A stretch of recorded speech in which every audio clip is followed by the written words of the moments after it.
Muy buenas tardes a todas, a todos. Bueno, nos da mucho gusto estar acá por muchas razones y también un poquito de tristeza porque en esta casa falta Norma y Norma tendría que estar sentada en primera fila. Así es. Y la extrañamos mucho. Y porque además le daría mucho gusto estar aquí presentando este libro que mucho tiene que ver con esta casa. Entonces estamos en una mesa de lujo porque está la doctora Josefina MacGregor y el doctor Jürgen Buchenow acompañándonos. Y de hecho, de alguna manera, Jürgen es él no lo sabe, pero es un poco el responsable de que haya sido la presentación en esta fecha, porque hablando del año pasado o a principios de este año con Jürgen, me comentó que le encantaría presentar este libro y le dije, perfecto, lo presentamos, y me dijo, bueno, yo vuelvo en julio a hacer un trabajo de archivo y aquí estamos. Y un poco por la visita de Jürgen a los archivos mexicanos pusimos la fecha en julio. Y nos da mucho gusto estar en la casa de Norma, en el archivo Torreblanca, Calles, Obregón, etcétera, etcétera, porque en este archivo hemos trabajado todos, pero si alguien ha trabajado mucho es el doctor Ignacio Almada preparando este libro. Esta presentación además la hacemos en esta casa. Les digo la hacemos porque es una coorganización entre el Centro de Estudios Históricos del Colegio de México y esta casa. Porque Ignacio es egresado del Centro de Estudios Históricos con una tesis doctoral sobre los sonorenses, y porque este libro algo le debe también a unas estancias largas de Ignacio en sabático en el Colegio de México. Así es. Yo recuerdo hace mucho de esto, hace más de 10 años, sí. Esta investigación tiene más de una década. Yo recuerdo a Nacho comiendo con nosotros en el comedor y contándonos sus avances sobre su investigación, y luego presentándonos avances en el seminario de Revolución Mexicana que coordinaba el doctor García Diego, que está aquí en primera fila. Entonces, por eso el Centro de Estudios Históricos está presente en esta presentación. Nacho es egresado del colegio y es un gran y muy querido amigo de todos nosotros. Presentan el libro dos grandes expertos de la Revolución Mexicana. Jürgen Buchenow, profesor de la Universidad de Carolina del Norte en Chapel Hill, es autor de varios libros, pero algunos de ellos tienen que ver con Obregón, de hecho una biografía de Obregón, otra de Calles, y un tercer libro sobre la dinastía sonorense, un auténtico experto en el tema. Y yo diría, Josefina, una especie como de matriarca de la Revolución Mexicana en México. La profesora Josefina MacGregor este año ha sido reconocida con un premio muy importante por la Universidad Nacional, un reconocimiento a 50 años de docencia en la Universidad Nacional, entre otras cosas, buena parte de esos 50 años, impartiendo la cátedra de Revolución Mexicana. Así que estamos frente a una auténtica referencia y experta en el tema, y referencia en cosas que mucho tienen que ver con Álvaro Obregón, como el maderismo y el huertismo, en donde las obras de Josefina son referencia obligada para la Revolución. Y Ignacio, el autor. Dicho esto, procedemos entonces a la presentación y le damos la palabra a la doctora Josefina MacGregor. Gracias, buenas tardes. Pues buenas tardes a todas y a todos. Me da mucho gusto participar en la presentación del libro de mi querido colega y amigo Ignacio Almada Bay. Asimismo, compartir la mesa con un destacado historiador como es Jürgen Buchenow. él sí, un profundo conocedor de Sonora y de Álvaro Obregón, y de mi querido amigo Pablo Yankelevich, que ya se dieron cuenta que es mi amigo por tan elogiosa presentación. En fin, agradezco la invitación para estar esta tarde con ustedes en este maravilloso lugar que conserva tantos documentos tan valiosos para nuestra historia. Las primeras generaciones de la Escuela de los Anales dejaron muy mal parada la historia política con sus críticas y con ella a la biografía. La consecuencia fue que durante muchos años, si bien no se abandonó el género, se cultivó en dosis muy reducidas. Con el tiempo, el trabajo necesario y riguroso en torno a la historia política ha permitido reivindicar su importancia para explicar los procesos del pasado. De hecho, los especialistas se alejaron de la biografía apologética y personalista para dar paso a narraciones que, sin perder de vista a los personajes biografiados, tuvieran una cobertura más amplia de carácter social para dar explicaciones y que no se limitaran a prodigar elogios y lisonjas. Así, en los últimos tiempos, el género ha producido trabajos rigurosos como el que hoy nos ocupa, de Ignacio Almada, que vienen a llenar huecos sobre nuestra historia. Entre paréntesis, en mi opinión, carecemos de biografías, de muchísimas biografías, pues aunque tenemos algunas y de reiterados personajes de nuestra historia, precisamente los más destacados o los caudillos de los procesos históricos, me parece que hace falta trabajar a muchas otras figuras, quizá de menor talla, de las que nadie se ha ocupado. En un conteo que no voy a defender porque no hice ninguna clasificación formal, en las 30 páginas de bibliografía de este libro se incluyen 35 biografías o estudios sobre alguna etapa de la vida del general Obregón. Si ya hay 35 biografías de Obregón o acercamientos biográficos desde los años 20 del siglo XX a la fecha, incluidos algunos trabajos del mismo autor, ¿cómo se justifica una biografía más?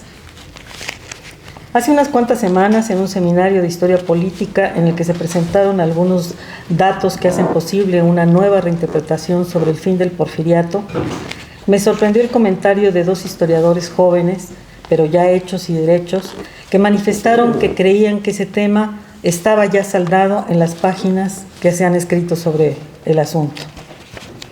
Si un comentario así puede darse entre historiadores, supongo que un público amplio puede preguntarse sin reparos por qué una nueva biografía del general Obregón, si a lo largo de un siglo se han publicado suficientes para enterarnos de su vida y mostrar los puntos polémicos de la misma. En la introducción de su trabajo, el autor, basándose en Koselleck, hace notar precisamente que, cito, los efectos de los procesos y acontecimientos varían con el tiempo porque el pasado está en constante elaboración. Yo insistiría aquí que no perdiéramos de vista el argumento de que cada generación se plantea nuevas preguntas sobre el pasado de acuerdo con el tiempo que vive. Así que, irremisiblemente, se podrá constatar que la historia es una disciplina en construcción, permanente, que no solo atiende a nuevas inquietudes, sino que además existe la posibilidad de que haya frescas perspectivas históricas desde las cuales analizar el pasado y nuevos hallazgos documentales que proporcionen otras informaciones. Con respecto a este último punto, es posible señalar, por ejemplo, para el caso que nos ocupa, que la posibilidad de consultar el archivo histórico de la Secretaría de la Defensa Nacional es bastante reciente. De esta manera, nuevos cuestionamientos, nuevos enfoques y nuevos documentos, con ellos podemos justificar no solo esta nueva biografía de Obregón, sino las que vendrán en el futuro, pues seguramente esta no será la última. En mi opinión, el título del libro Álvaro Obregón, caudillo del pasado, espejo del presente, que es muy atractivo, por cierto, tiene una limitación. No nos permite ponderar los alcances del libro de Almada, pues el título se enfoca en el caudillo. Sin embargo, el libro es mucho más que eso. Es la vida de Obregón inserta en la historia de la Revolución Mexicana hasta 1928. Personalmente, yo sostengo que la Revolución concluyó en 1938. Me explico. Esta es una investigación tan completa que puede servir de consulta sobre los sucesos más relevantes del proceso revolucionario. Desde luego, es necesario señalarlo, es una mirada desde Sonora, que no se que no se estaciona en la perspectiva regional, sino que se va entretejiendo con la nacional para ofrecer interpretaciones, pero el enfoque está dado a partir de lo regional. Nunca se pierde de vista que Obregón es un sonorense y su orientez lo hace muy peculiar. Sin duda, este libro es una obra de largo aliento, como dirían los evaluadores del SNI. Es el resultado de una investigación realizada a lo largo de mucho tiempo, pero el interés por el objeto de estudio se remonta a muchos años atrás. La fascinación de Almada por Obregón viene de los relatos y anécdotas familiares, de la cercanía que da el parentesco, lejano pero parentesco, vínculo que, como nos demuestra el autor, tiene una gran relevancia en las zonas del norte. También proviene de las narraciones escolares en Sonora, representaciones en las que el personaje no puede tener la misma dimensión que las que se forjan en la Ciudad de México, en Mérida o en cualquier otra zona del país. Pero si el interés viene de tanto tiempo atrás, se sostiene con el trabajo del historiador tenaz que va recogiendo casi exhaustivamente todas las fuentes, las secundarias y las primarias, para ofrecer una versión objetiva, veraz y persuasiva que incluye no solo las cualidades del personaje, sino también sus contradicciones, sus partes oscuras, lo mismo que las luminosas, los matices de la personalidad de cualquier ser humano. La obra consta de 7 capítulos largos y uno, el octavo, corto, que siguen un orden cronológico a través de temas que tratan de esclarecer cada asunto que van abordando, y que esto resulta un beneficio para el lector. Los títulos de estos apartados nos pueden dar una idea de la amplitud social con la que son afrontados, en la que está presente, por supuesto, insisto, Obregón, pero no está él solo, sino acompañado por su entorno familiar, social, económico, político. El primero se titula Los orígenes, una visión panorámica. El siguiente, Inventario, un río, una guerra, una parentela. El tercero, Las razones de Sonora para levantarse. La guerra civil del Bajío hasta Agua Prieta es el cuarto. Le sigue De Chihuahua a Palacio Nacional, 1914-1920. En la presidencia es el capítulo 6. Y el séptimo, Ida y vuelta del caudillo. El último, El pequeñajo, es un ensayo epilogal, semblanza y alegato. De manera muy esquemática podría decir que esta es la biografía condensada de Obregón, en la que el autor desarrolla su interpretación sobre las virtudes de la personalidad del caudillo que le dieron fama y las imperfecciones que le atrajeron críticas y rencores. Para aclarar mejor mi comentario de que no solo es una biografía de Obregón, sino también una historia de la Revolución Mexicana, me permitiría sugerir que se puede empezar la lectura precisamente en el capítulo 8, es decir, con el final. Este alegato en el que se sostiene que, cito, la trayectoria militar victoriosa y las dotes personales de Álvaro Obregón lo hicieron sobresalir en la Revolución como un ejemplo de los individuos innovadores que ascendieron gracias a ella. Hasta aquí la cita. Y se remite el autor a los hechos que lo prueban, pero que también nos expone la dureza y crueldad que Obregón podría ejercer frente a sus otros amigos y ya enemigos en 1923 y 1927, cuando vínculos y parentescos perdieron su vitalidad y se desvanecieron. Después de leído este capítulo, se puede pasar a la sección que aborda el tema de interés de cada quien, en donde el asunto seguramente está desarrollado con detalle y claridad, pues el autor se apoya, como ya dije, en todas las fuentes posibles para abordar los hechos desde que el momento que surgen los problemas, así sea mucho tiempo antes, hasta que se resuelven, así sea tiempo después. Lo que me permite considerar que es un trabajo de síntesis sumamente meritorio. Por ejemplo, las batallas que dirigió Obregón no solo están tratadas con todo detalle, se da cuenta de estrategias, tácticas, fuerzas combatientes, armamento, resultados, etcétera, tratando de dar cuenta de la información que los bandos combatientes registraron, sino comparándolos con sus centros militares de otras latitudes y otros momentos para mostrar las cualidades y aportes militares de Obregón. Así que si ese es el tema que nos impulsa, nuestra inquietud quedará saciada. Si el tema de nuestra expectación son las conferencias de Bucareli o las reclamaciones planteadas por el gobierno de Estados Unidos durante la presidencia obregonista, pues a leer el capítulo 6 o las secciones correspondientes. El propósito de plantear los asuntos desde su origen hasta su resolución lleva al autor a una revisión muy afanosa de fuentes mexicanas, extranjeras, documentales, librescas, contemporáneas a los hechos y aún anteriores, desde su génesis, y actuales, las de nuestros días. Le gusta la precisión.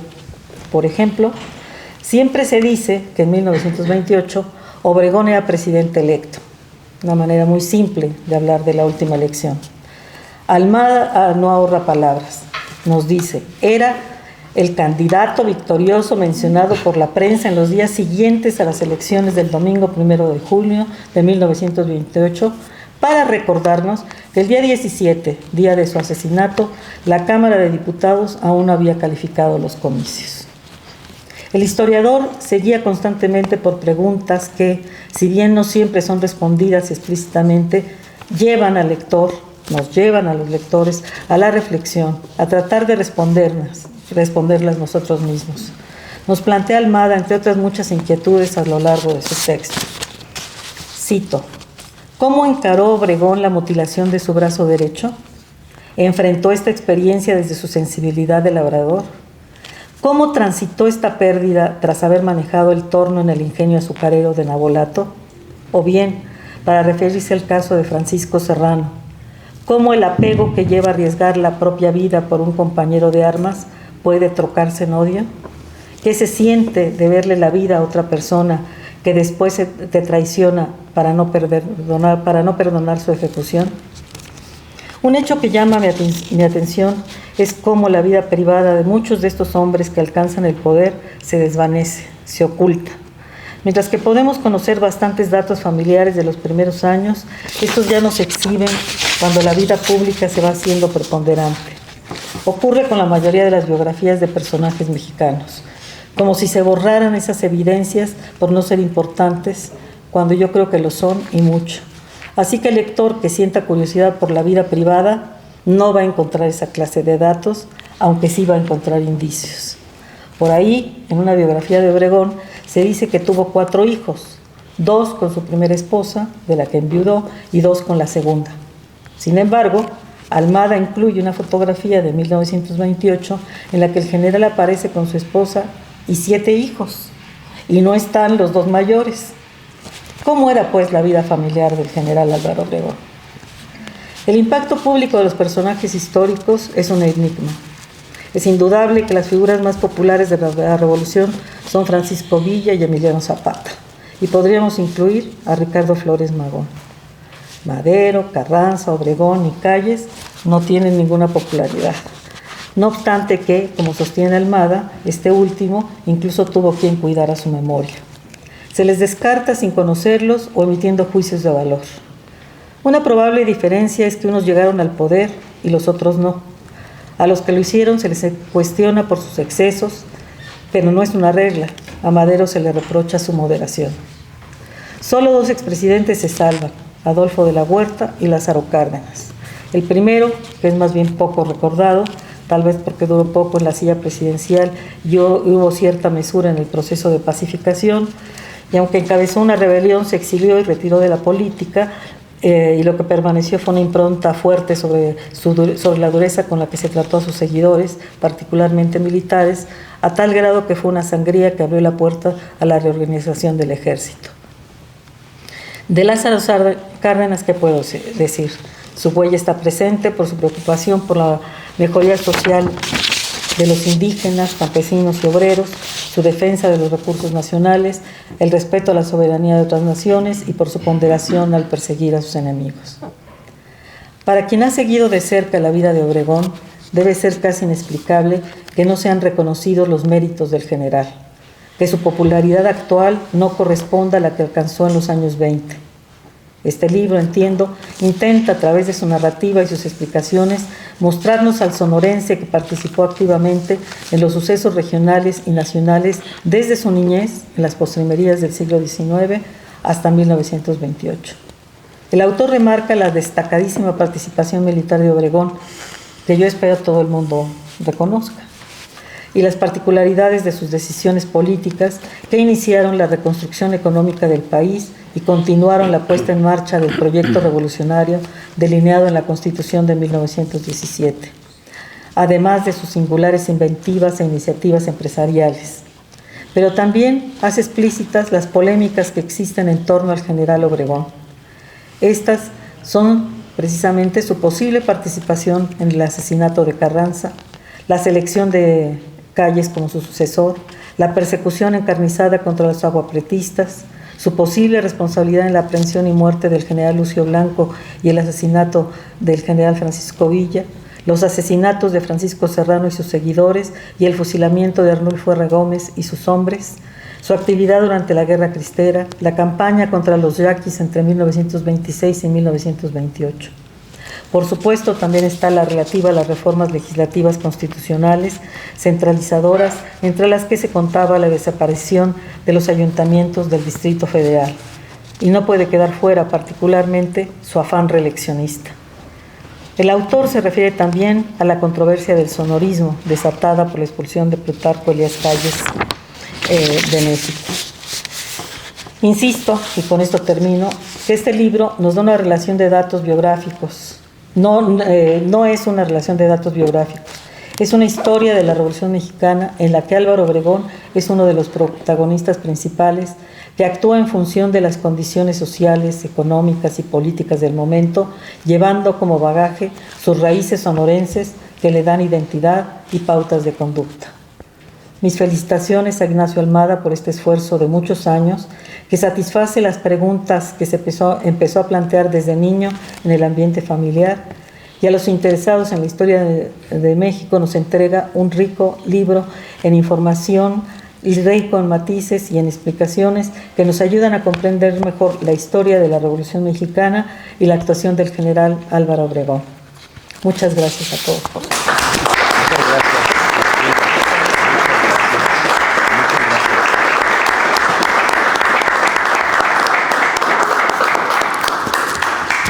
Muchas gracias, Josefina, por esta detenida lectura de la obra de Nacho. Obra que yo puedo contar algunas cuestiones de la cocina. La primera versión que yo leí de este libro tenía 900 páginas. ¿Te acuerdas? Sí. Era una cosa así. Tremenda, asustaba de solo ver aquello. Y en algún momento hicimos hicimos un seminario para discutir esas 900 páginas. Y entonces estaba Javier, ¿tú estuviste? Creo. No. Estaba Luis Aboite, Luis Barrón, Aboites, Erika, ¿no? Sí. Hicimos un seminario, un grupo de colegas en el Colegio de México, para comentar esa primera versión de este libro, que esto fue antes de la pandemia. Sí. Esto debe haber sido en el año 17, 18. Y bueno, Nacho siguió trabajando, evidentemente nos hizo caso en muchas cosas, porque el libro quedó mucho más compacto. Bueno, yo tengo algunas preguntas, pero lo vamos a dejar para después. Le vamos a dar la palabra a Jürgen. Por favor. Muchas gracias, Pablo, y bienvenidos a todos. Sin duda, la figura del general Álvaro Obregón Salido es una sobresaliente de la Revolución Mexicana, especialmente en cuanto a los logros militares del llamado caudillo invicto de la Revolución y la construcción de la coalición sonorense que iba a dominar México en la época crucial de la reconstrucción del Estado mexicano entre 1920 y 1935. Con esta biografía del doctor Ignacio Almada Bay, especialista ilustre en la historia de Sonora y familiar del biografiado, tenemos en nuestras manos un estudio sobresaliente que arroja nueva luz a la carrera del último caudillo de la historia mexicana, cuyo asesinato el 17 de julio de 1928 marcó la transición a la fase post-revolucionaria dominada por el Partido Único que se iba a fundar por otro sonorense de máximo relieve, el general Plutarco Elías Calles. Es un honor especial poder celebrar esta presentación en el Fideicomiso Archivos Plutarco Elías Calles y Fernando Torreblanca. Es la casa del secretario particular de los presidentes Obregón, Calles y Emilio Portes Gil, y su esposa, Hortensia Elías Calles Chacón, la hija favorita de Calles. Como cronista del Grupo Sonora, yo recuerdo muchísimos días, a través de más de 30 años, consultando las colecciones magníficas de este archivo. Tanto el doctor Amado como yo y centenares de historiadores tenemos un deber enorme con doña Hortensia, a quien conocí en mi primer día en el archivo, y con su nieta Norma Mereles de Ogarrio, quien desafortunadamente ya no está con nosotros esta bonita tarde. En esta casa siempre se ha cuidado la historia y se encuentra el archivo más sobresaliente de las décadas revolucionarias. Además de Calles y Obregón, este archivo también tiene acervos de los otros dos presidentes revolucionarios sonorenses, que son Adolfo de la Huerta y el general Abelardo L. Rodríguez. Como dijo doña Hortensia el día de la apertura del fideicomiso en 1986, cito: "Es anhelo ferviente de la familia Elías Calles y de la familia Torreblanca que esta casa y los archivos del general Plutarco Elías Calles y don Fernando Torreblanca, que aquí se encuentran y que hoy se entregan a la nación en la persona del presidente de la Madrid, cumplan los más nobles propósitos y sirvan para enaltecer la memoria de aquellos hombres que hicieron la revolución. Aún así, bajo el custodio de Norma, y como se puede ver por medio de los más de un centenar de boletines publicados por el fideicomiso, siempre se promulgó la verdad histórica sobre los integrantes del Grupo Sonora y más generalmente la historia del siglo XX temprano mexicano.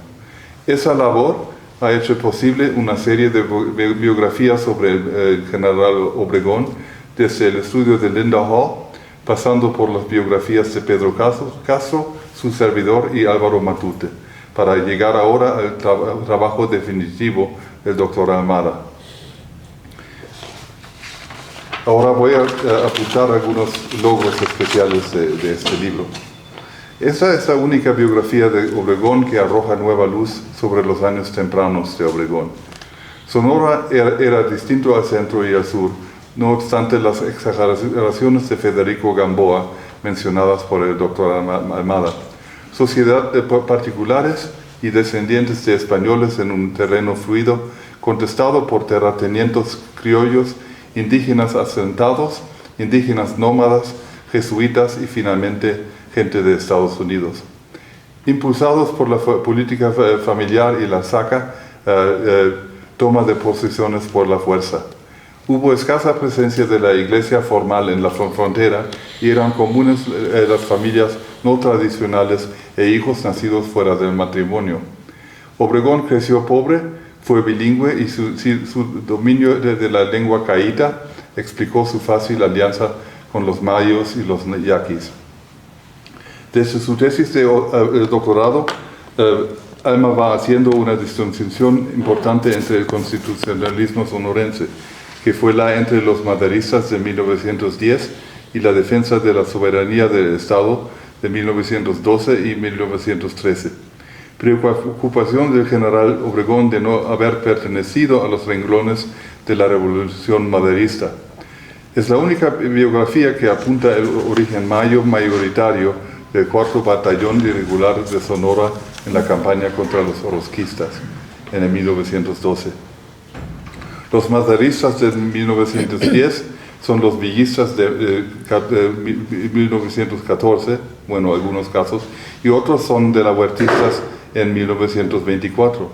Mientras tanto, la mayoría entre la generación de 1912 y 1913, los que el doctor Almada llamó autoritarios populistas en otra obra, se hacen obregonistas y callistas, con la excepción del general Serrano, participante en la revolución de 1910, pero después el mejor aliado de Álvaro Obregón, hasta que se opuso a su reelección, lo que condujo a la matanza de Huitzilac en octubre de 1927.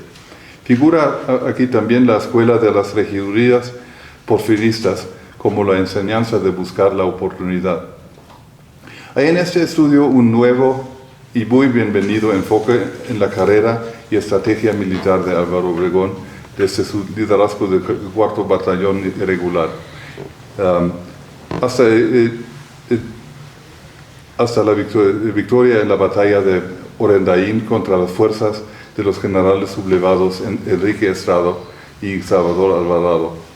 El libro hace un minucioso estudio de las batallas del Bajío y es definitivo al respecto de las estrategias militares.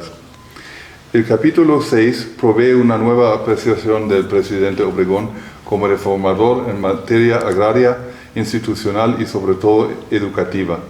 En la introducción, el doctor Armada advierte contra la teleología. Cito: el estigma de haber roto la no reelección ha distorsionado la percepción de los logros de Obregón como presidente, pues su lugar en la historiografía quedó sujeto a un finalismo injustificado.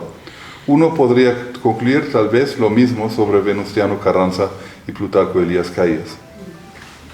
Tengo dos temas por discutir. El primero es ¿qué es un caudillo? La carrera de Obregón muestra la cultura del liderazgo de manera más general. Las habilidades políticas de Obregón caracterizaron el liderazgo carismático, tal y como lo definió el sociólogo alemán Max Weber. Una cualidad determinada de la personalidad de un individuo en la virtud de la cual se le considera dotado de poderes o cualidades sobrenaturales, sobrehumanos o al menos excepcionales. Estas cualidades no son accesibles a las personas comunes, sino que se consideran de origen divino o ejemplares, y sobre la base de ellas se trata al individuo en cuestión como un líder. Complementando esta definición con respecto a los profetas como representantes de una autoridad religiosa, el sociólogo francés Pierre Bourdieu ha señalado que el carisma debe entenderse en términos relacionales y socialmente fundamentados. Los líderes carismáticos como el general Obregón encarnan una conducta emplear medida en función de las tradiciones y costumbres de su contexto, incluidas las desigualdades sociales que lo caracterizan. Para desplazar los conflictos sociales, proporcionan capital simbólico a sus seguidores. A diferencia del capital real, el capital simbólico no puede utilizarse para alimentar a los hambrientos o proporcionar una vivienda a los sin techo. Más bien, el capital simbólico tiene un efecto paliativo, independientemente de que pertenezca a la religión, al nacionalismo o a la devoción personal hacia un líder. Como ha demostrado el discurso del sacrificio del brazo de Obregón perdido en la campaña contra los villistas, los conceptos de Bourdieu encajan bien con el liderazgo carismático de Obregón. Aunque su intento de reelegirse trajo consigo la condena de una amplia parte de la élite revolucionaria, y no solo los presidenciables sonorenses, los generales Serrano y Gómez, su asesinato provocó un dolor profundo en sus aficionados. Según el corrido de Guti Cárdenas, Obregón fue presidente, general y fue ranchero, y donde quiera la gente llora con dolor sincero. La vida y carrera de Obregón ofrecen una visión de un líder carismático especial, el caudillo. El historiador Jean Chastain ha caracterizado al caudillo como alguien capaz de inspirar una intensa devoción entre un grupo de seguidores leales independientes de cualquier institución formal, líderes que se convirtieron en generales después de adquirir un ejército de seguidores y no al revés. Entre los elementos cruciales del caudillismo se encuentran el culto a la personalidad masculina, el heroísmo en la guerra y un gran número de seguidores que sentían una intensa lealtad personal hacia el caudillo. Al frente de ejércitos improvisados, los caudillos llenaron el vacío dejado por el colapso del gobierno virreinales durante las guerras de independencia y dominaron muchas de las naciones bien emergentes hasta la década de 1850. Después de esta década, la modernización borró las condiciones que habían permitido el triunfo de los caudillos. En la década de 1890, los ejércitos gubernamentales, ahora equipados con rifles Mauser y artillería Krupp, coordinados por telégrafo y transportados por ferrocarril, ampliaron el alcance de los nuevos estados centralistas como líderes como el dictador Porfirio Díaz. Los líderes de las naciones latinoamericanas pasaron a ser institucionales en lugar de personales, creando burocracias que administraban aparatos estatales más fuertes. Pero brevemente la Revolución Mexicana recreó las condiciones que condujeron a la época de los caudillos, antes de la institucionalización llevado a cargo por el mismo Obregón y después Calles y Lázaro Cárdenas. Si Obregón era el último caudillo, también era un institucionalizador. El segundo tema es Obregón el empresario. Los primeros capítulos presentan a los aspectos empresariales de Obregón, empezando con el rancho La Quintachilla y abarcando su éxito con el cultivo garrapancero. Obregón nunca deja de ser empresario. Como tal, se necesita una apreciación de las redes clientelares de Obregón y los otros sonorenses, como lo ha hecho el historiador José Alfredo Gómez Estrada en un par de libros. Como lo resumió Hans Werner Trubler, la carrera de Obregón como hombre de empresa, posterior o paralela a su carrera político-militar, ilustra muy bien la actitud de la nueva élite revolucionaria en general, en especial en cuanto al modo de cómo se cristalizó una nueva clase de terratenientes y burguesía proveniente del círculo de exdirigentes revolucionarios, de lo que fue posible mediante el control del aparato estatal o, sencillamente, aprovechando su posición real de poder militar. Y esa apreciación conduce a un análisis de la corrupción como un hilo conductor en la política del régimen revolucionario de México. En referencia a México, Alan Knight ha definido la corrupción como el uso del poder político y el cargo público con fines individuales o colectivos que son ilegales y o considerados corruptos, impropios o egoístas. Como otros líderes revolucionarios, los sonorenses utilizaron el cargo político para obtener beneficios económicos. Como un ejemplo de lo que Mansur Olson ha llamado bandidos errantes en las guerras contra Huerta y Villa, se apoderaron de las propiedades de sus enemigos, derrotados para ellos y sus seguidores. Una vez afianzados como bandidos estacionarios, a partir de 1915, esos líderes defendieron los derechos de propiedad que habían adquirido. La corrupción sonorense, de todos modos, no era nada extraordinario en el amplio panorama de lo que los mexicanos han denominado la revolución, en referencia al robo de fondos públicos. Los gobiernos de Díaz, Madero y Carranza tenían leales y miembros de sus familias extensas, y sus camarillas se alimentaban del erario público. Durante las décadas de 1920 y 1930, nuevos plutócratas, por ejemplo los generales Maximino Ávila Camacho y Juan Andreu Almazán, superaron con creces la riqueza de los miembros del Grupo Sonora y hasta la de Abelardo L. Rodríguez, el miembro más exitoso del grupo y después conocido como el primer presidente millonario de México. Tras la era sonorense, se extendió la corrupción en las administraciones de Miguel Alemán Valdés, José López Portillo y Carlos Salinas de Gortari.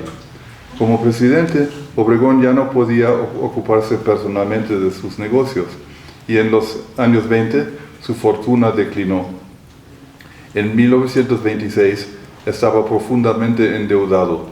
Como ilustran las palabras que se le atribuyen, ningún general puede resistir un cañonazo de 50,000 pesos. Mantener el poder político requería desembolsos de efectivo que, de otro modo, podrían haber generado más riqueza. Prueba de ello es, por ejemplo, el comentario de Obregón a Adolfo de la Huerta, quien no se había enriquecido en la revolución. Como relata José Valadez, Obregón se quejó de tener que mantener a más de 70 personas que se habían reunido a su alrededor. Como dijo él, me he convertido en una vaca lechera.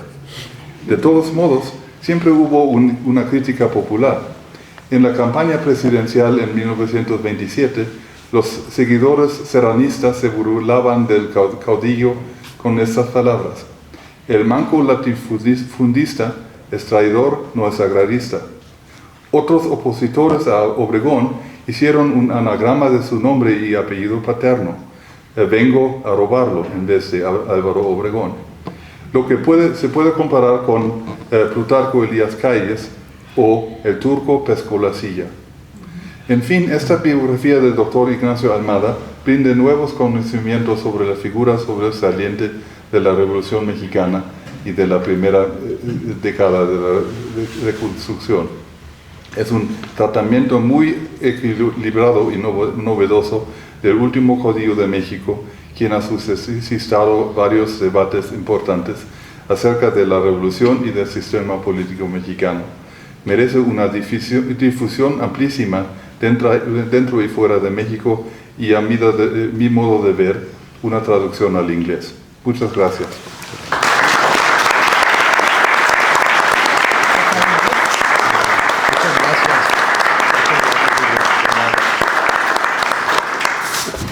Y bueno, otra lectura detenida de la biografía de Ignacio Almada por un biógrafo de Obregón también, como lo es Jürgen Buchenow.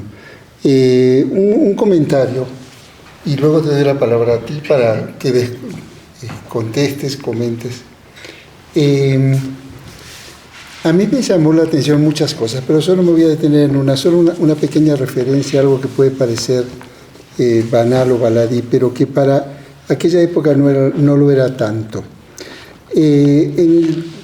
Al ser una biografía, la historia de una vida, y una vida en la historia del país, o como decía Josefina, la vida de México a través de la biografía de Álvaro Obregón, a mí me llama la atención, sobre todo en las miradas que se tienen desde fuera de México de Álvaro Obregón, la poca referencia en la biografía a la juventud de Álvaro Obregón. Ese Álvaro Obregón que en solo 10 años de su vida, y todos los aquí presentes sabemos lo que es una década en la vida de una persona, en solo 10 años pasa de ser un olvidado funcionario en un perdido municipio del norte de México al caudillo invicto de la revolución y presidente del país. 10 años. ¿Y cuántos años tenía? 40. 40 años. ¿Y de dónde venía Álvaro Obregón? Pues venía de un régimen, o contra quién se había sublevado, contra un régimen de 80 años en edad, el porfiriato. Es decir, es una generación que representa la mitad de la edad de los porfiristas, ¿no? Pero es la generación de todos ellos. ¿Qué edad tiene Madero cuando lo matan? 40 años. Iba a cumplir 40. ¿Qué edad tiene Villa cuando lo matan? Villa, que es del 79, ¿no? 78. 45.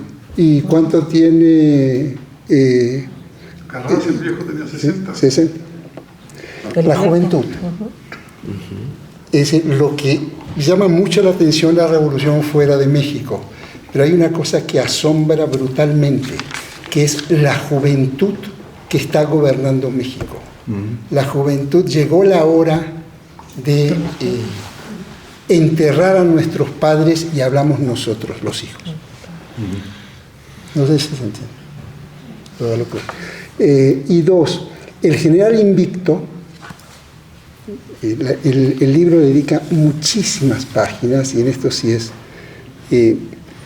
muy detallado, muy original en las capacidades militares de este hombre, en las tácticas, en las estrategias y en la capacidad de absorber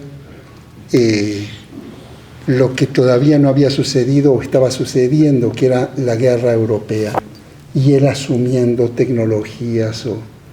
Bien, ese hombre cuando llega al poder baja el presupuesto militar a la mitad. Y le dedica el 50% del presupuesto a la educación. Es de llamar la atención para un caudillo militar, ¿no? ¿Cómo no?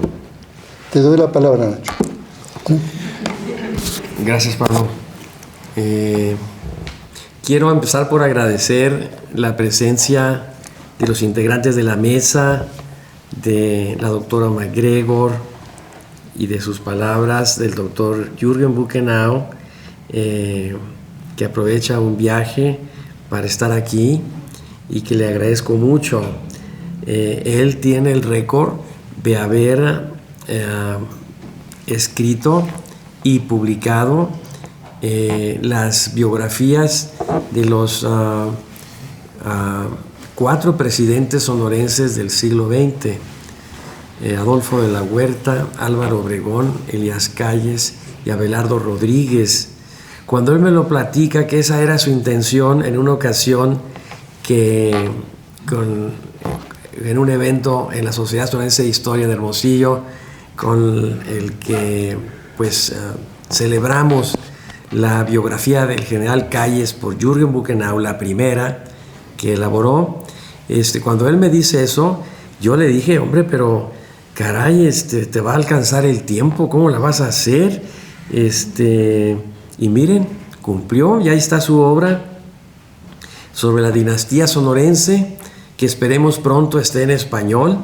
Ya está publicado en inglés, se puede obtener por Amazon, vale la pena, es muy rica, y con esa interpretación pues de los 4 periodos de gobierno encuentra algunas regularidades y por supuesto encuentra diferencias. No solamente el contexto varía, también varía el manejo, la visión que tienen en algunos temas estos 4 presidentes originarios de Sonora.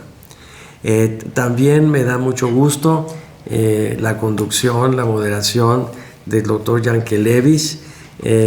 Yo recibí un apoyo definitivo para iniciar y culminar este libro, siendo presidente del Colegio de México el doctor García Diego, que está aquí esta tarde, y también al final de Pablo Yankelevich como director del centro. Yo les agradezco mucho. También a ustedes, como público,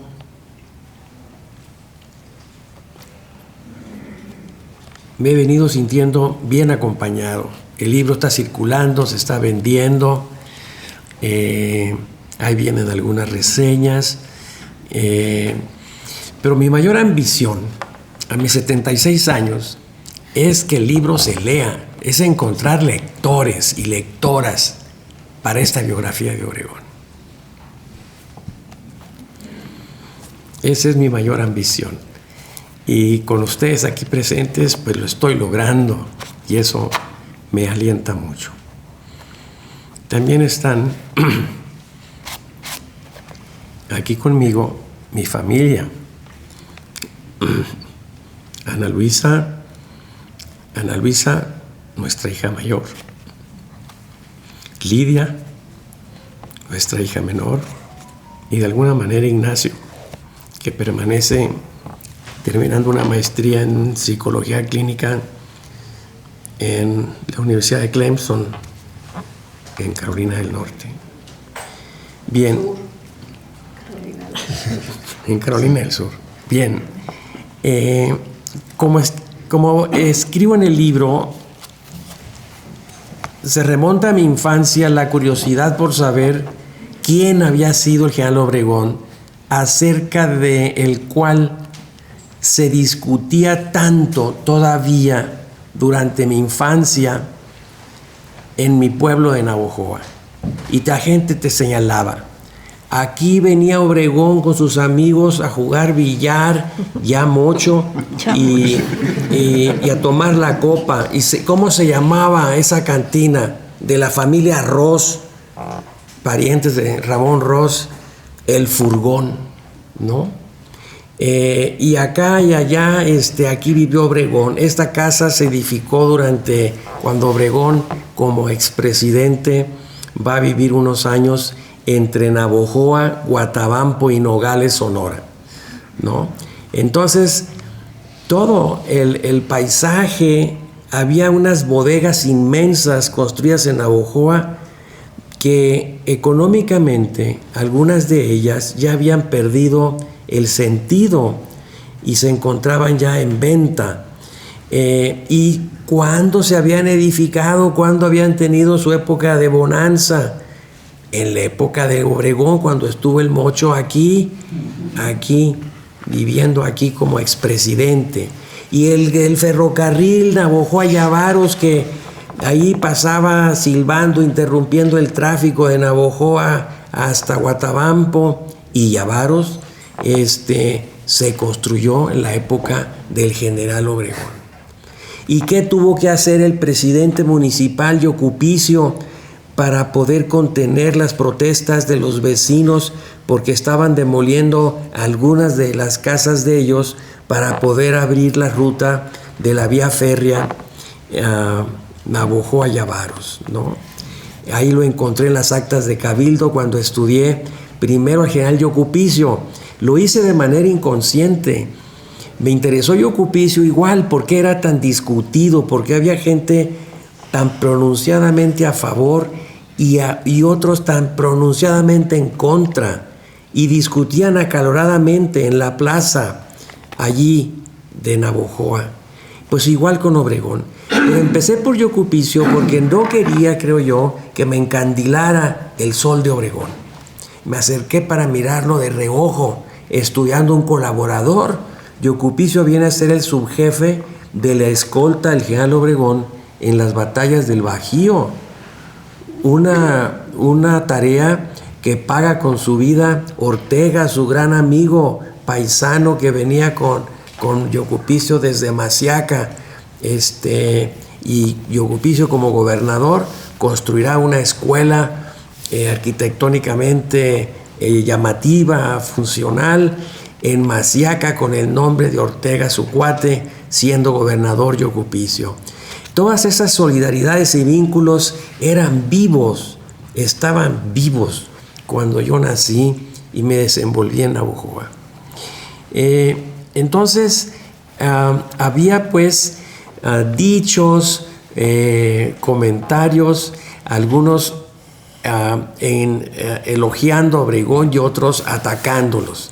Allí había gentes que venían, incluso una prima hermana de mi padre, hermana de un maitorenista furibundo, nos comentaba, nos hacía ver lo que pensaban, lo que decían estos otros. Entonces, ante esas discusiones,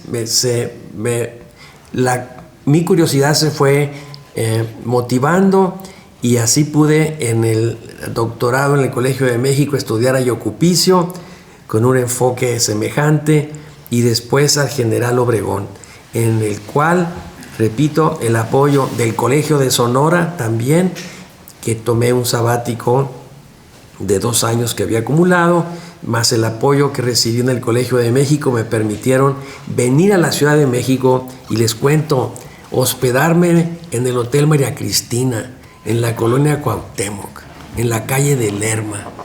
Y entonces conocí a lo largo de esos 10 años a todo el personal, los conocía por su nombre de pila.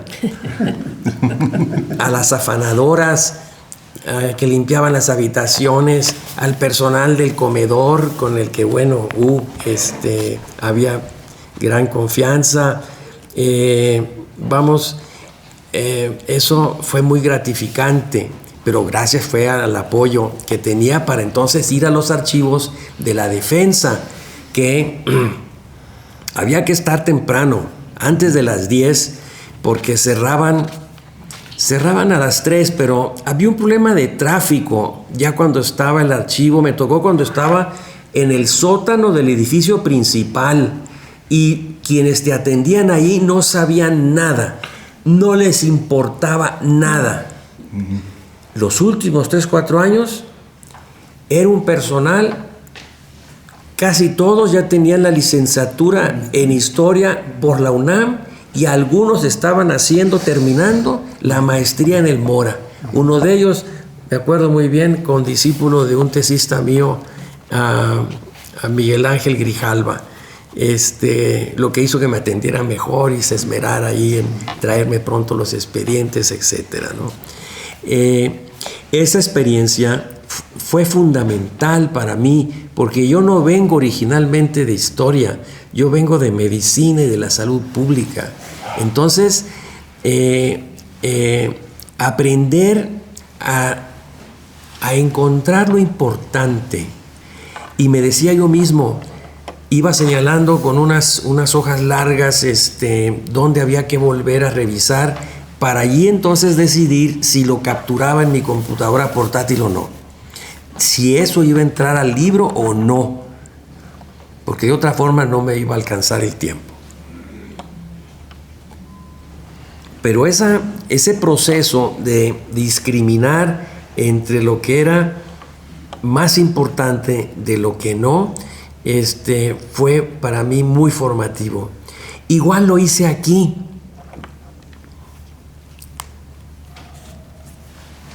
En este lugar que tiene para mí tantos recuerdos y vivencias muy vivas, desde el trato con Norma, que me abrió las puertas, que le importó un bledo, que yo venía de una familia obregonista y demás, un bledo. Ella me abrió las puertas y me dijo, aquí tienes. Y llamó a su ayudante, lo voy a decir, llamó ella a su brazo derecho, ya no era... Bueno, y le dijo, mira, aquí va a venir el doctor Almada, va a llegar antes que yo, lo que sea, y tú le vas a pasar los expedientes que él te pida. Y entonces yo tuve un acceso directo, se los digo, a las gavetas. Yo abría la gaveta y iba revisando los expedientes y sacaba el expediente, lo confieso, yo creo que eso no está de acuerdo a las reglas de la archivonomía, y ya veía yo lo que tenía, entonces decía, aquí, esto lo voy a llevarme allá a la sala de consulta. Y así, con esa confianza inmensa, con ese aval, con ese respaldo de Norma y de todo el personal. Aquí anda Juan Carlos, allá está al fondo. Él es testigo de estos trajines, de este trabajo. También me fui habituando.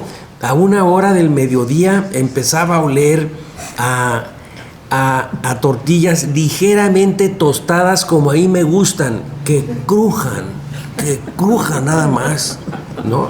Así empezaba, y eran para la cocinera, ¿no? Entonces, con esa familiaridad realmente me sedujo la cordialidad, la amabilidad de la familia Calles, de Norma en particular, y de todo el personal aquí, que se portaron realmente muy bien, porque siempre estábamos contrarreloj. Y ellos y ellas lo entendían muy bien. Entonces también eso fue muy formativo. Mis estudiantes, me precio de haber dirigido ya más de 30 tesis de licenciatura, maestría y doctorado del Colegio de Sonora y de la Universidad de Sonora, y en ellos, pues ni modo que sufran.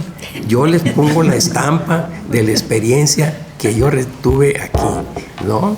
De cómo ser cuidadoso con los documentos originales, de cómo contrastarlo con lo que ya se sabe, con lo que ya está publicado, y en fin, procedimientos que uno va aprendiendo.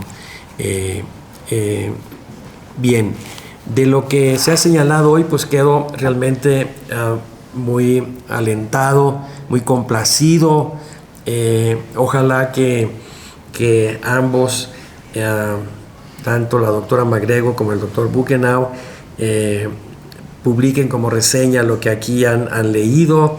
Realmente no tengo objeciones mayores a ninguna de las dos intervenciones que ha habido, ni a los comentarios con cierto veneno dosificado de Pablo, sino al contrario, son plácemes los que guardo, ¿no? Efectivamente, no hay una biografía total. Cada generación, nos lo recordaba muy bien la doctora MacGregor, está explícitamente aquí. Cada generación se hace sus preguntas sobre el pasado. Entonces, viene nuevos enfoques, nuevas preguntas sobre el pasado, y esa es la tarea de nosotros como historiadores y como maestros de estas generaciones. Orientarlos a responder esas nuevas preguntas que tienen. ¿Por qué? Porque la historia es el estudio del pasado desde el presente. Entonces, el presente es la cantera de las preguntas que hay que dirigirle al pasado. Entonces, ese es el reto de nosotros como maestros y maestras de las nuevas generaciones. Sí, lo que a mí más me continúa intrigando es los cambios de percepciones sobre General Obregón, ¿no? Y también condicionado esto por las fuentes, ¿no? Si uno estudia los homenajes cada 17 de julio en el monumento de San Ángel, pues allí se reunía la clase política, estaba el presidente en los primeros años, después el secretario de la Defensa, el secretario de Gobernación, y daban mensajes. Me acuerdo alguno, creo que fue de Alemán, que perfectamente delineó en su mensaje del 17 de julio lo que había que hacer en esos momentos. Acababa de terminar el gobierno de Ávila Camacho y de la Unidad Nacional, y bueno, todavía se vivía esa inercia, y lo conecta con el gobierno de Obregón, y realmente yo no sé quién le preparó el discurso, pero lo hizo de una manera muy brillante, muy consistente, y de eso servía. El monumento a Obregón cada 17 de julio tenía esa función de convocar a la clase política y de que el presidente en turno mandara cierta línea al gobierno y al país. Después eso va desapareciendo, se va eso diluyendo, y ya después viene a quedar esta devoción que cuando yo llego al Distrito Federal en 1973 a estudiar medicina a la UNAM, pues empiezo a darme cuenta de cómo los héroes eran Villa, Zapata, ¿no? Y los norteños no. Entonces, justamente los presidentes norteños habían sido un tanto marginados. Creo que influyeron mucho tanto las historias un tanto de divulgación de Roberto Blanco Moeno y el otro que se me escapa, pero son un dúo que se refuerza mutuamente, y otros estudios ya de carácter más académico, los que hacen que, digamos, la labor, los logros, las aportaciones de los presidentes norteños, incluido Carranza, se empiecen como a desteñir, a no ser apreciados de la misma manera que en la generación anterior.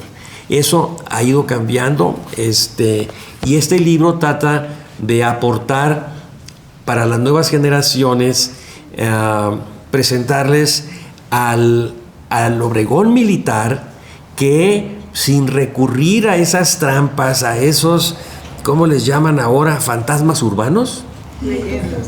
leyendas urbanas, como aquello de que le habían vendido a Villa municiones adulteradas, o lo habían saboteado y demás. Pues miren, la bala expansiva que los villistas le metieron a Diegues, pues le destrozaron todo el brazo izquierdo, y luego a Obregón, la granada, pues le voló el brazo derecho. Yo no veo allí ningún atraso en la vanguardia tecnológica de las armas. Y luego los reportes de la inteligencia americana. Aquí anda el hermano de Villa, Hipólito, creo, tramitando la adquisición de centenares de miles de municiones de tales y cuales calibres para tales y cuales rifles, etcétera, ¿no?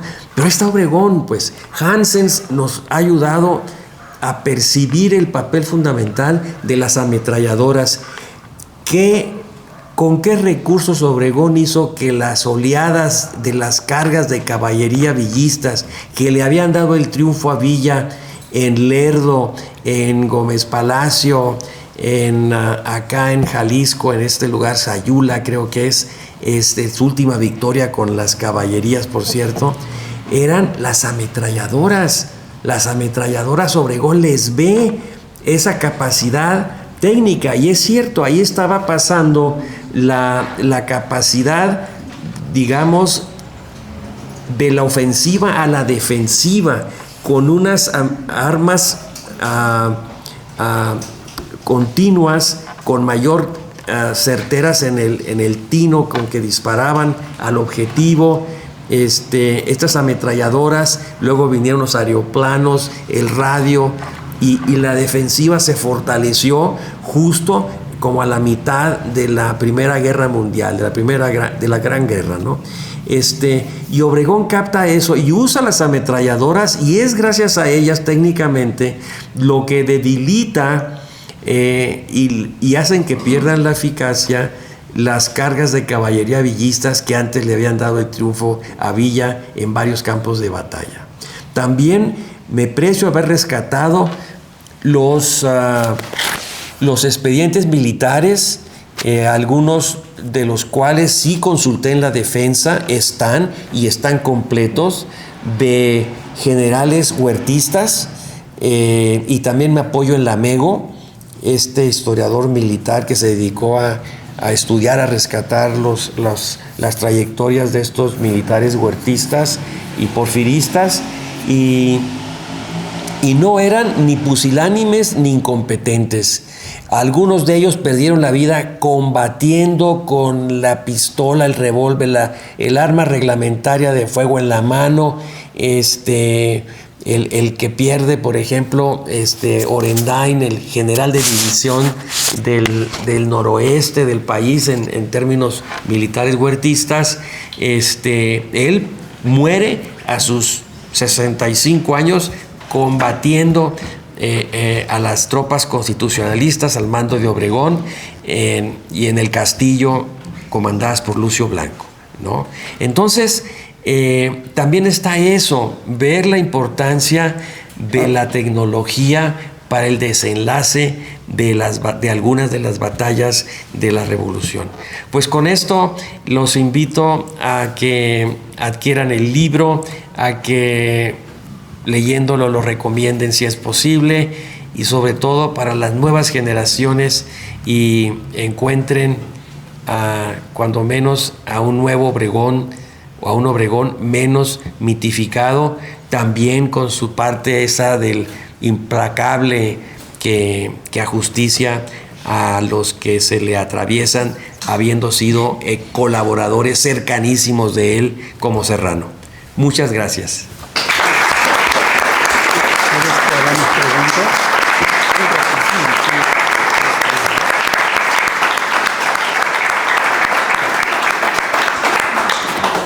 Tenemos unos minutos, no sé si en el público quieren hacer algún comentario, alguna pregunta al Nacho. Sí, adelante. Gracias. Buenas tardes, mi nombre es Luis Jiménez, soy estudiante de doctorado en Historia en el Instituto Humboldt, y bueno, me ha llamado mucho la atención la presentación Y tengo dos preguntas. La primera tiene que ver con, de entrada mi desconocimiento de las relaciones internas de Obregón con el resto de la población de su estado y de sus regiones. Y me interesa particularmente comprender un poco, o empezar a comprender, mejor dicho, qué vínculo tenían tanto Obregón como los demás allegados de la región del sur con las personas de las regiones del norte, particularmente las regiones fronterizas y de las regiones mineras, ¿no? Es decir, ¿qué nos pudiera adelantar respecto sobre ello? Y en segundo lugar, esta discusión que salió un poco a flote respecto a Obregón visto como el último caudillo, y no solo eso, sino también en relación a lo que significó su papel personal, militar y político, para comprender lo que podríamos decir nuevamente como el final de un antiguo régimen, ¿no? Y en ese sentido, pues un poco delinear qué es lo que acaba y qué es lo que empieza, en el sentido del antiguo régimen es el porfiriato, es una cultura hispánica, vamos atrás. Me gustaría saber su opinión al respecto. Gracias. Luis, muchas gracias por animarte a intervenir y preguntar, pero hombre, los temas que planteas son tesis de doctorado. Es el libro. Es el libro, ¿no? Pero mira, te adelanto esto.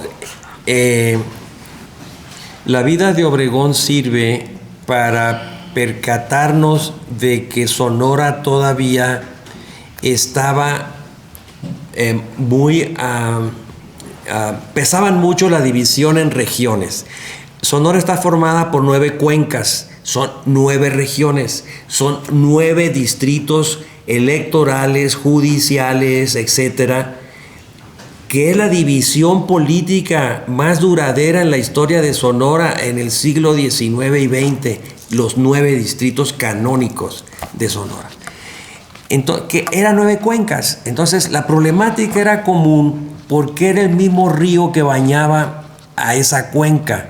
Entonces, cuando había escasez de agua, pues era una problemática de sequía. Cuando había creciente, se desbordaba, pues era una problemática de inundación, etc. Eso establecía solidaridades muy importantes en la población de esa cuenca.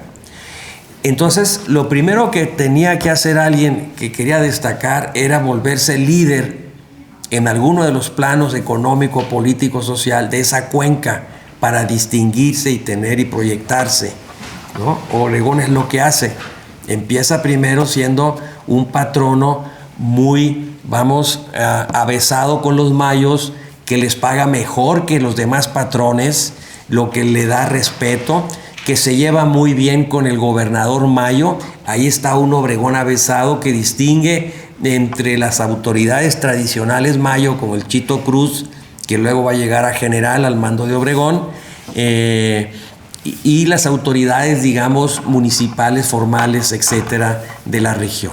Entonces, el contraste entre el Valle del Mayo y, Cananea, el Nacozari, eran poblados mineros con una población muy heterogénea, con ya un número de extranjeros, de chinos apreciables, mientras que todavía el Valle del Mayo continuaba siendo una población relativamente homogénea. Es lo que también permite captar la alianza de Obregón con los mayos, que viene desde que él fue candidato a la presidencia municipal de Guatabampo. Entonces, los contrastes son muchos, están muy bien explicados y documentados en el libro Bajo la sombra de las águilas de Miguel, este historiador. Tinker Salas, de Miguel Tinker Salas, publicado por el Fondo, está disponible todavía, ha sido reeditado y está muy bien documentado. Les doy 2 datos nomás para terminar. En los primeros 10 años del ferrocarril de Sonora, de Nogales a Guaymas y luego hasta Navojoa, el 90% de los boletos vendidos fue a la siguiente estación. La gente empezó a frecuentarse, a visitarse, porque Sonora había estado muy azotado por las incursiones apaches en el norte y por los levantamientos periódicos de mayos y yaquis en el sur. Con el ferrocarril la gente empieza a irse a visitar, a volverse a ver después de décadas quizás de no verse. Y luego también el 90% del boletaje fue para tercera clase. La clase popular también se subió al tren. No fue de la élite el tren, también fue de las clases medias y de la clase popular que se subió al tren. Eso es muy importante, este arribo de la modernidad que con el tren permite reunir los pedazos de Sonora. Hasta ahí dejo tu pregunta. Verás, Jacobo Mendoza, diputado federal. Sí. Sí, gracias. Buenas noches. Exalumno mío de Mi nombre es Jacobo Mendoza, soy de Sonora, soy alumno del doctor Armada, del doctorado. De mucho orgullo mío, mucho orgullo tengo de ti. Estoy en verdad siempre agradecido, lo quiero, lo respeto y lo admiro mucho, maestro. Gracias. Lo sigo desde hace muchos años. Yo entré en 2008 al doctorado en Sonora y él me mandó aquí, a este lugar. Los archivos siempre fueron muy amables, muy atentos conmigo. Y la verdad que yo sé lo que el esfuerzo y el trabajo que le representó ese libro que hoy tiene usted ahí, que hoy podemos disfrutar. Yo me acuerdo desde que iba con usted a las asesorías de 2008 que usted ya estaba trabajando en ese libro y muchos años y mucho esfuerzo porque es usted siempre un historiador muy riguroso y muy fino en su trabajo y pues creo que es un gran privilegio para todos nosotros poder leerlo hoy. Yo no sabía de la presentación de este libro, me avisó un compañero de trabajo. Llegué anoche a medianoche de Hermosillo para y Qué bonito. me da mucho gusto verlo y que está aquí con su familia y yo sé lo que le representa hoy estar usted aquí en este lugar presentando el libro. Yo lo vi en el aeropuerto el libro hace como 5 meses y le mandé un mensajito 4 meses. Me acuerdo. Ya lo vi, no avisado. Pero qué bueno, me da mucho gusto y gracias por la oportunidad de estar hoy aquí. Gracias, Jacobo. Muchas gracias. Gracias. Qué bonito.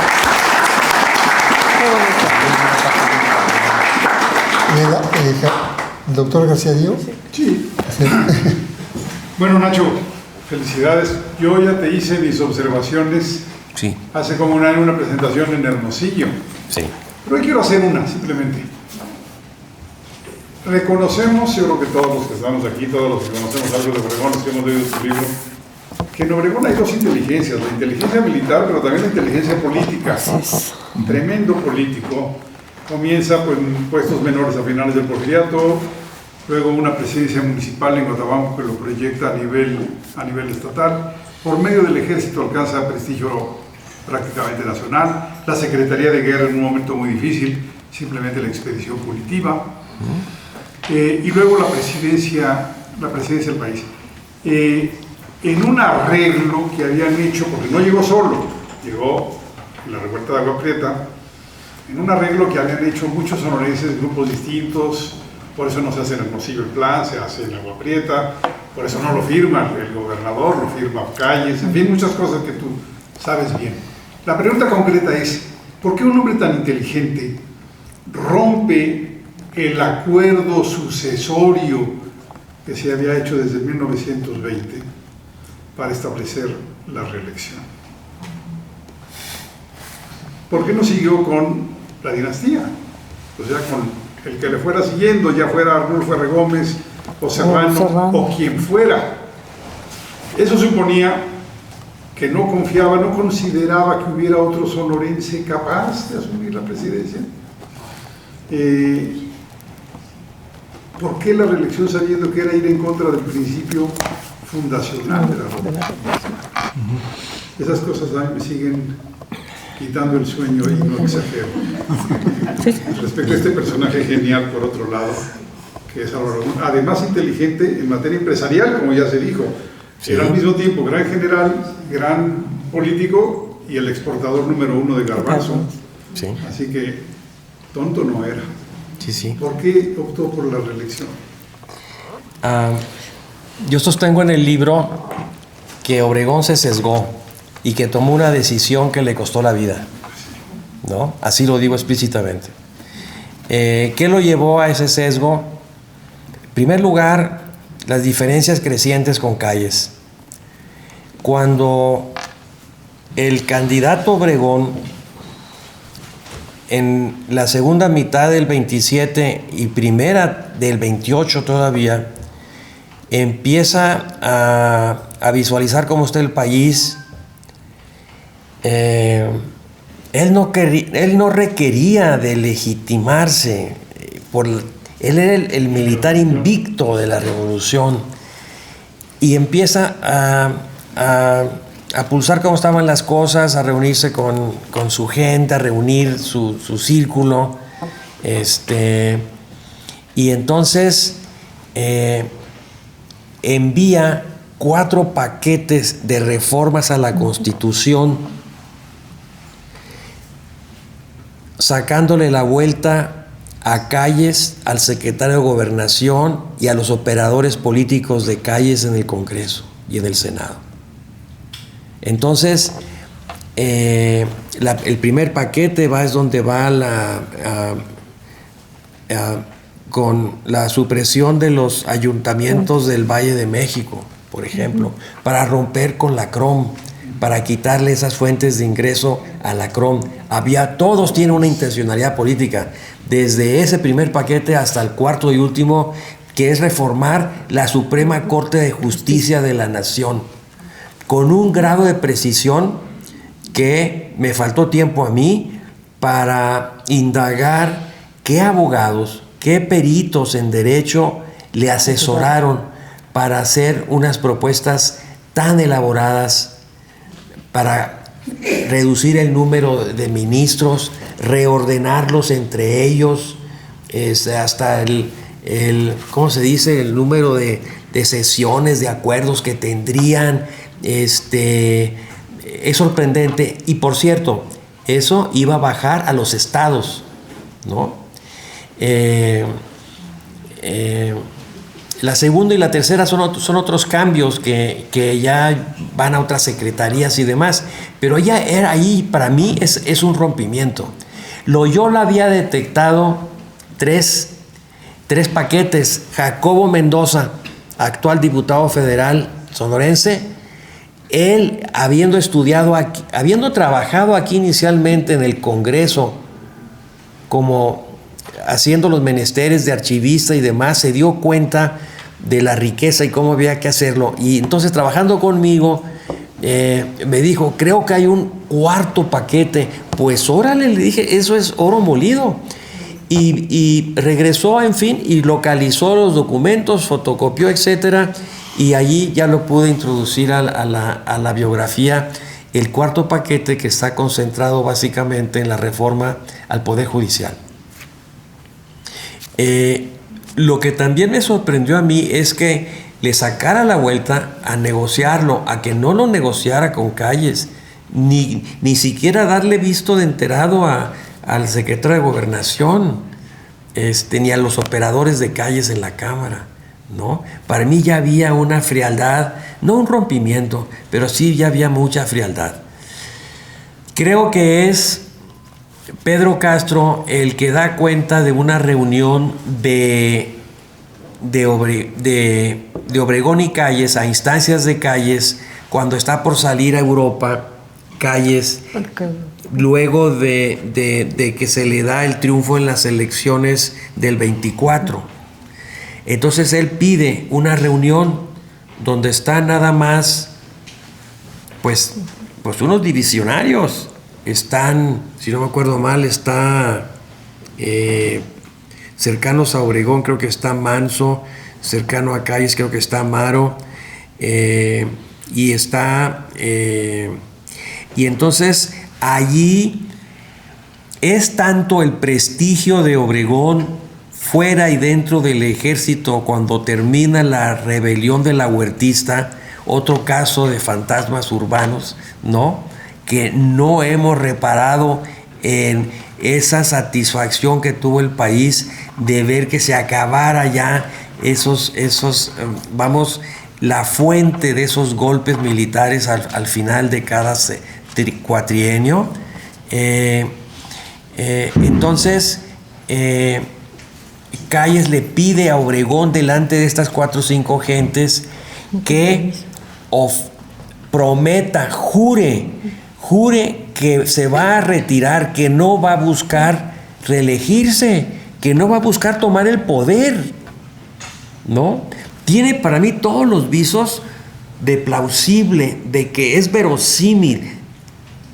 Yo lo doy por cierto. Esa reunión ocurrió y Obregón le dice: no es necesario, no, cálmate, no es para tanto, en fin, no. Si usted no me jura aquí, yo cancelo mi viaje a Europa, ¿no? Y entonces Obregón accede a jurar frente a esos 4 o 5 divisionarios, y Calles, que sí va a entregar el poder a Calles.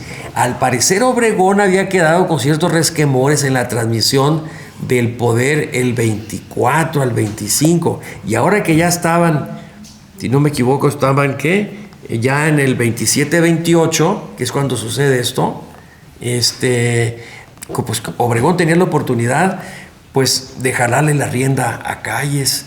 Finalmente no lo hizo, ¿no? Entonces yo creo que sí había un distanciamiento, una pérdida de confianza en Calles y en los callistas, sobre todo en Morones. Morones era el callista más del que desconfiaban más los obregonistas. Yo creo que eso influyó mucho, doctor, para explicar esto que no transmite Obregón. Además, no se habían estirado, no habían cuajado ni Serrano ni Gómez. También está eso. Ya busqué sus fechas de nacimiento y demás. Me pregunté yo, ¿qué edad tendrían Serrano y Gómez cuando Cárdenas toma la presidencia? Eran unos chamacos de 50 y tantos años. Estaban jóvenes. ¿No? Podían haber seguido, haber hecho carrera y demás. Pues no fue así, ¿no? Pero los diputados callistas y Calles no objetaron las reformas para la reelección ni para la ampliación de los 6 años. Pudiendo haber simplemente no votado a favor. La versión que yo tengo es que las obstruccionaron. No en la votación, Nacho. Que tuvo Obregón, perdóname, Javier, que darle instrucciones muy explícitas a Ricardo Topete Almada para que el grupo compacto obregonista votara en tal dirección. Pero votaron. ¿No? Y entonces ellos se paran allí, ven, unos eran moronistas y otros eran callistas, pero votaban en contra de la reelección de Obregón, y habían estado en contra de la reelección desde el 24, ¿no? Tenemos el caso de un diputado por Sonora, por el distrito natal de Obregón, por Álamos, Ramón Ramos Almada, ¿no? Vota en contra de la reelección de Obregón el 23-24. Luego lo desaforan los obregonistas a la primera oportunidad. Lo rescata Rodolfo Elías Calles, se vuelve su brazo derecho y llega a gobernador. Pero ya las divisiones eran muy grandes entre ambos grupos. No te convence. Javier es el único colega que yo conozco que no le da pena decir que empezó su carrera estudiando con su tesis de maestría sobre el plan de Agua Prieta. Importantísimo para la historia del país. Fue allí... De licenciatura. Tesis de licenciatura, ¿no? Y fue un pionero. Y no le da pena. No, me va a dar pena si es el nacimiento del grupo Sonora. Lo que sí da pena, le debe dar pena a los sonorenses, es cómo tienen el lugar donde se firmó el plan de Agua Prieta. Es una posibilidad. Sí. Pero yo me pregunto también si jugó algún papel la conducta de Serrano en el 25-26, sobre todo su viaje a Europa, cuando se emborrachó casi, Desde casi entonces todo. los viajes a Europa ya castigaban políticamente. No. Hay la otra lectura, que Obregón lo manda, que va con la anuencia de Obregón a que embarnezca, que se pula y demás, y es cuando se va ¿a dónde? A Bruselas, a Liejas. A Liejas, o también es de fama en Sevilla, se encierra en Sevilla un fin de semana que, bueno, las manolas. 20, 30 años después lo recordaban en las crónicas en Sevilla, esas parrandas. Le costó la presidencia. Bueno, cerramos. Sí. Bueno, muchísimas gracias. Clausuramos la presentación. Muchísimas gracias a Jürgen, a Josefina, a Gregor, a Nacho, a todos ustedes, a los archivos. Allí. Está aquí Amalia Torreblanca. Ella ha sido también una columna de estos archivos.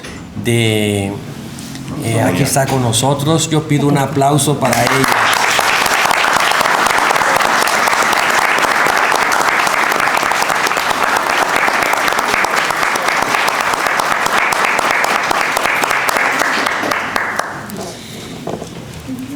Con mucho gusto, bienvenidos todos estos que han sido amigos de aquí del fideicomiso y que si estuviera presente Norma estaría de lo más honrada y satisfecha con esta amistad de ustedes con todos.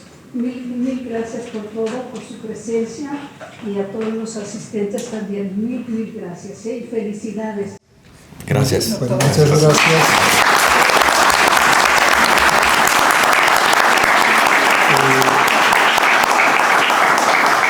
Pues les recomendamos comprar el libro, leer el libro y los invitamos a un brindis.